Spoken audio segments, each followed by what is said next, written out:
90 के दशक में बॉलीवुड की चकाचौंध भरी दुनिया से अचानक गायब होने वाली अभिनेत्री ममता कुलकर्णी ने जब आध्यात्मिक मार्ग अपनाया तो ये खबर उनके प्रशंसकों और फिल्म इंडस्ट्री के लिए हैरान करने वाली थी।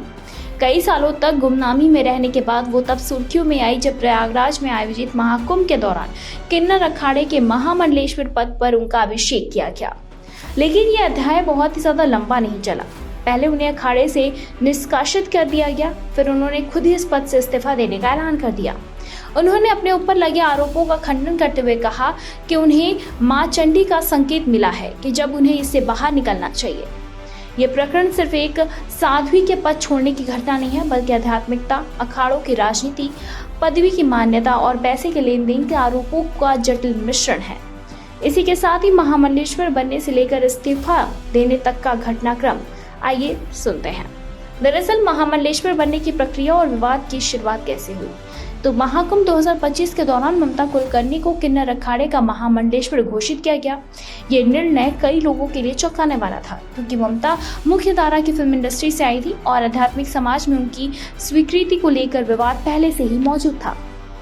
हालांकि बताते चले कि इसी के साथ ही महामंडलेश्वर बनने का जो उनका सफर था, उन्होंने बनने के तुरंत बाद ही विवाद शुरू हो गया। अखाड़े के कुछ वरिष्ठ संतों और धार्मिक नेताओं ने इस फैसले पर सवाल उठाए।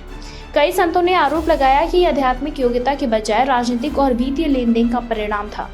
कुछ ने तो ये कह दिया कि महामंडलेश्वर पद को बिकाऊ बना दिया।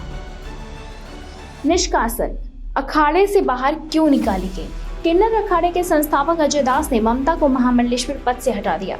उनके साथ लक्ष्मी नारायण त्रिपाठी को भी आचार्य महामंडलेश्वर के पद से निष्कासित कर दिया गया।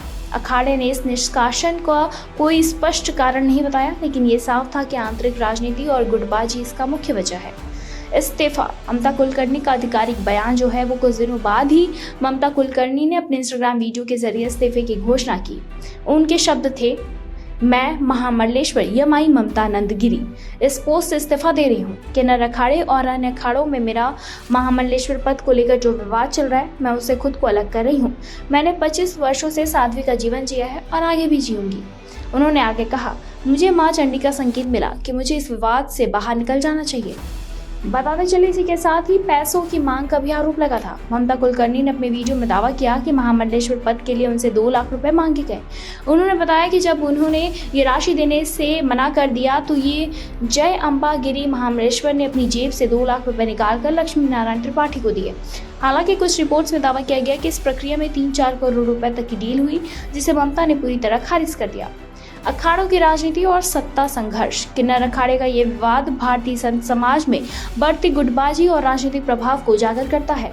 धार्मिक संगठनों में अब सत्ता और पद को लेकर संघर्ष बढ़ता जा रहा है। अखाड़ों के फैसले पर राजनीतिक प्रभाव भी नजर आ रहा है। आध्यात्मिक योग्यता पर सवाल उठ रहे हैं। महामंडलेश्वर बनने के लिए संन्यास और कठोर तपस्या की परंपरा रही है, लेकिन ममता कुलकर्णी के मामले में कुछ संतों ने आरोप लगाया है कि ये परंपराओं के विरुद्ध किया गया निर्णय था।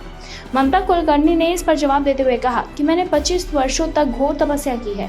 मैंने बॉलीवुड से संन्यास लेकर आध्यात्मिक जीवन अपनाया है, लेकिन कुछ लोगों को ये स्वीकारने नहीं है।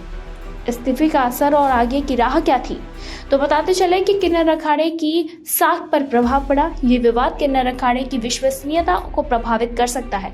अखाड़े की गुटबाजी और निर्णय लेने की प्रक्रिया पर सवाल उठाए जा सकते हैं। अखाड़ों की पारदर्शिता पर भी सवाल उठा गए। क्या धार्मिक पदों के चयन में अब भी पारदर्शिता और आध्यात्मिकता का ध्यान रखा जाता है? क्या ये केवल राजनीति और पैसों का खेल बनकर रह गया है? ममता कुलकर्णी के आगे की योजना क्या है? उन्होंने कहा कि वो अब भी आध्यात्मिक जीवन जारी रखेंगी। हालांकि उन्होंने ये स्पष्ट कर दिया है कि वो किसी अखाड़े से जुड़ी नहीं रहेंगी।